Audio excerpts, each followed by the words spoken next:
काँग्रेसला हव्या त्या जागा देणार होतो असं राऊतांनी म्हटलेलं आहे। राज ठाकरेंमुळे काँग्रेसनं साथ सोडली असंही राऊतांकडून सांगण्यात आलंय। हव्या त्या जागा मिळणं अशक्य होतं असं सपकाळांनी त्यावर उत्तर दिलंय। कार्यकर्त्यांमुळे युती तोडण्याचा निर्णय घेतल्याचं सपकाळ म्हणाले।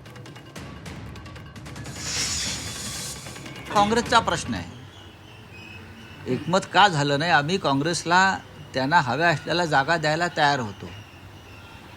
काँग्रेसला ज्या जागा हव्यात, जे काँग्रेसचे बालेकिल्ले आहेत ते देण्यासंदर्भात आमच्यात एकमत होतं। स्वतः राज ठाकरे यांची सुद्धा तीच भूमिका होती, सगळ्यांनी एकत्र राहावं। पण राज ठाकरे आहेत म्हणून आम्ही नाही, ही भूमिका योग्य नाही। आम्हाला भारतीय जनता पक्षाच्या राक्षसांचा पराभव करायचा आहे।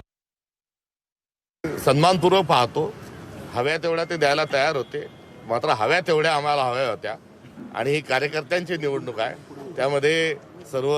त्यामध्ये त्या एकंदरीत आम्ही आलो असतो तर कार्यकर्त्यांचं नुकसान झालं असतं आणि सर्वांना कार्यकर्त्यांना लढण्याची इच्छा आहे। त्या अनुषंगानं आम्ही हा युती तोडण्याच्या अनुषंगानं कुठलाही निर्णय घेतलेला नाही।